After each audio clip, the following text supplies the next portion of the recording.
అరే కావాలని కదా మా అవతల వ్యక్తి తప్పు మాట్లాడినా కూడా ఎగబడి కొడుతున్నా కూడా నువ్వు ఇంకో సంప చూపిస్తావా చెప్పు. ఇప్పుడు అవతల మనిషి నీ మేము తప్పు మాట్లాడుతున్నాను నీ వైపు తప్పు లేకపోతే నువ్వు అవతల మనిషి అనొచ్చుగా. ప్రభుత్వం నీది కదా ఉంది. నీ ప్రభుత్వం లేనప్పుడు నువ్వు నోరు మూసుకొని, నీ ప్రభుత్వం ఉన్నప్పుడు నువ్వు నోరు మూసుకొని ఉంటే మరి అవతల మనిషి మాట్లాడక ఏం చేద్దాం. అందుకే జాగ్రత్త నాకు పవర్ ఎక్కువ వచ్చింది. గెలిచిన నియోజకవర్గాల ప్రజల సమస్యలని అసెంబ్లీలో ఇంపించట్లేదు. మరి వాళ్ళ ప్రజలకి న్యాయం జరుగుతుంది అంటారా?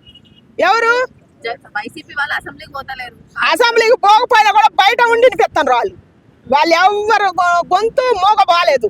ఎవరు పెట్టినా ధైర్యంగా బయట ఉండి వినిపిస్తాను వాళ్ళు. సమస్యల గురించి మాట్లాడకుండా ఏమంటారు పొడుచుడు మాటలు మాట్లాడుతున్నారు కదా. మరి పొడుచుడు మాటలు మాట్లాడతారు మీరేం చూస్తారు? మరి తంత తన్నిచ్చుకుంటారా? ఇప్పుడు నీకు పార్టీ పిచ్చి లేదు కాదయ్యా, నీకు పార్టీ పిచ్చి లేదు, నాకు పార్టీ పిచ్చి లేదు. ఇప్పుడు అట్ట కాదు, మనం మాట్లాడాలంటే మనకేంది, మనం ఉట్టి ప్రజలు. ఆయన పరిపాలన చేసినా ఈయన పరిపాలన చేసినా మన మధ్యలో ఉపాధి పొందే వాళ్ళమే. మనం ఓట్లేసి గెలిపించిన వాళ్ళు. ఇప్పుడు అసెంబ్లీకి వెళ్ళి మాట్లాడాలి కదా వైసీపీ వాళ్ళు గెలిచినప్పుడు.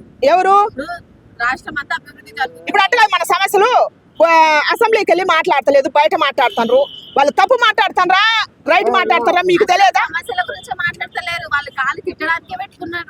మరి తిట్టడానికి పెట్టుకున్నప్పుడు ప్రజలు రెచ్చగొడుతున్నప్పుడు మీరేం చేస్తారో అంటున్నా. ప్రభుత్వం మీదే కదా అంటున్నా.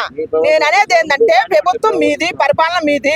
యువతల వ్యక్తి తప్పు చేసినప్పుడు వాయిస్ రేజ్ చేసి ప్రజలకు తప్పుతో పట్టించినప్పుడు ప్రభుత్వం మీది ఉంది కదా, మీరు ఏం చేస్తున్నారు అని అంటున్నా. నేను ఫస్ట్ కాస్త అదే మాట్లాడుతున్నా.